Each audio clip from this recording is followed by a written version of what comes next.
Richard Béninger, bonjour. On est très heureux de vous recevoir. Le Secours populaire, tout le monde vous connaît. Mais est-ce que vous pouvez nous faire un peu d'histoire?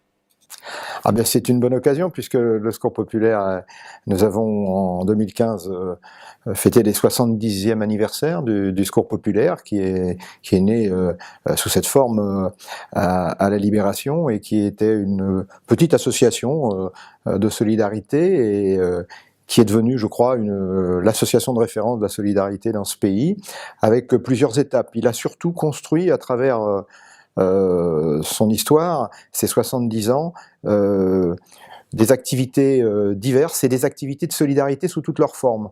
Et il a su aussi construire son indépendance, ce qui était important, grâce en particulier au rôle de son président qui a veillé effectivement à faire en sorte que toutes les opinions puissent s'exprimer à travers le Secours populaire dans l'action de solidarité. Tout ce qui est humain est nôtre, c'est la devise du Secours populaire. Très belle devise. Vous m'expliquez qu'en fait, le Secours populaire, c'est pas une association, mais de nombreuses associations partout en province pour vous mettre en avant. Tout à fait, c'est-à-dire que ce sont chaque comité du Secours populaire, chaque fédération a ses statuts déposés en préfecture, et donc c'est une garantie non seulement de décentralisation, mais surtout de proximité dans son activité, au plus près du terrain, au plus près des gens que nous aidons. Nous avons plus de 1200 permanences d'accueil, accueil, solidarité, relais santé, qui expriment aussi la diversité de l'activité du Secours populaire auprès des personnes que nous accueillons. Tout le monde connaît le Secours populaire et tout le monde a une idée de ce que vous faites. Par exemple, le fait d'emmener de nombreux enfants en vacances. Mais je crois que vos activités sont beaucoup plus larges que ça et beaucoup plus complètes. Donc, est-ce que vous pourriez nous dire en quelques mots à qui vous vous adressez, ce que vous faites, enfin, vous présenter? Oui, souvent nous disons, un peu dans notre jargon, mais c'est pas une très belle formule, nous sommes des généralistes de la solidarité. Mais ça traduit cela la réalité d'une activité qui certes répond à l'urgence des personnes qui poussent la porte du Secours populaire et qui avant tout ont un besoin alimentaire, l'aide alimentaire. Nous sommes la première association d'aide alimentaire dans ce pays, l'aide vestimentaire également. Mais c'est aussi beaucoup plus parce que notre préoccupation, c'est pas seulement d'apporter une aide d'urgence, une aide immédiate, mais d'accompagner les personnes dans la durée. Bien entendu, les gens qui viennent au Secours populaire, la première fois, ils ne nous demandent pas des vacances. Et pourtant, nous pensons que c'est essentiel de pouvoir les accompagner en proposant à eux-mêmes et aussi à leurs enfants, puisque près de la moitié des personnes que nous aidons sont des enfants, avec beaucoup de familles monoparentales, avec beaucoup de personnes en difficulté. Eh bien, l'aide aux vacances, et c'est vrai que sans doute beaucoup de personnes se souviennent de ce qu'a été l'année dernière, le 19 août sur la Tour Eiffel, 70 000, autour de la Tour Eiffel, 70 000 enfants et leurs familles que nous avons accueillis, et aussi 1000 enfants qui venaient de 70 pays, montrant aussi la dimension de solidarité internationale du secours. Tous ces enfants, ces oubliés des vacances, nous avions appelé d'ailleurs cette initiative le pari des solidarités, avec ce beau jeu de mots que nous voulions faire avec la capitale. Oui, donc le Secours populaire, c'est effectivement permettre à des enfants de se rencontrer, d'avoir du bonheur, de partir en vacances.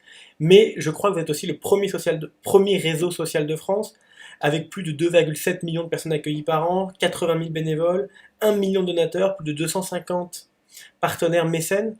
Finalement, est-ce que vous n'avez pas envie d'essayer que toutes ces personnes se rencontrent, travaillent ensemble et puissent avancer ensemble? Oui, parce que la solidarité, les solidarités, si je puis dire, sous toutes leurs formes, elles ont besoin oui, de fonctionner en réseau. Fonctionner en réseau au sens où, entre les personnes accueillies, entre les bénévoles, entre les donateurs, entre les partenaires, il est important qu'ils puissent échanger, partager. Et aujourd'hui, c'est vrai qu'on a une formidable opportunité. C'est ce qu'on appelle communément les réseaux sociaux. Mais les réseaux sociaux, ça ne doit pas se résumer à un outil technique. C'est avant tout du partage entre les hommes, de l'échange entre les hommes. Et pour ce qui concerne la solidarité, souvent des gens s'interrogent sur justement ces réseaux sociaux. Certains disent il y a le pire et le meilleur. C'est peut-être pas faux. En tout cas, pour le meilleur, la notion de réseau solidaire, et c'est ce à quoi nous allons nous atteler pour développer sous toutes ses formes ce réseau solidaire de la solidarité du Secours populaire. Oui, comme toutes les associations, vous avez besoin de beaucoup de ressources. Le Secours populaire, vous collectez beaucoup de ressources en nature, que ce soit des aliments, des collectes alimentaires, de l'aide, du soutien, etc. Mais vous nous disiez aussi que vous avez besoin d'argent, et c'est assez logique, d'argent pour permettre de mener à bien tous vos projets, tout ce que vous proposez pour les enfants, les parents et aider toutes ces personnes-là. Concrètement, comment est-ce qu'on peut vous aider? C'est même essentiel parce que, bon, la formule est facile, mais elle est profondément juste. L'argent, c'est le nerf On dit le nerf de la guerre, c'est le nerf de la solidarité.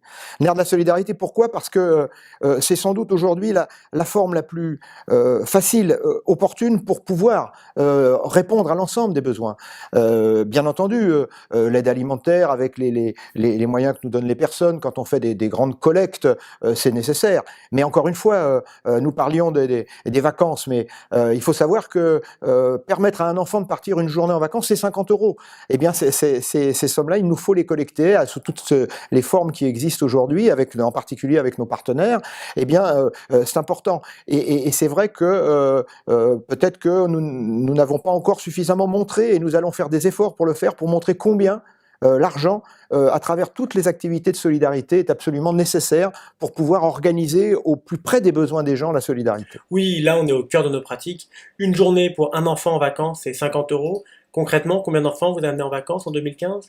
Eh bien, l'an dernier, nous avons emmené au-delà des journées, parce que il y a les journées des oubliés des vacances, ça, c'est après le 15 août, quand on est sûr que ces enfants-là ne partiront plus en vacances. Mais dès le mois de mai, eh bien, nous organisons, et même tout au long de l'année d'ailleurs, mais nous organisons des séjours de vacances de quelques jours, parfois un peu plus longtemps, avec des enfants, mais pas seulement, aussi avec des seniors. Eh bien, nous avons organisé l'année dernière, il y a 140 000 personnes que nous avons accompagnées pour des vacances dans des petits séjours, etc.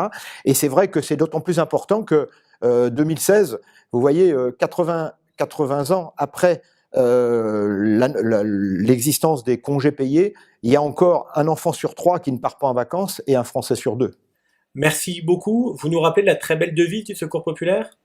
Tout ce qui est humain est nôtre.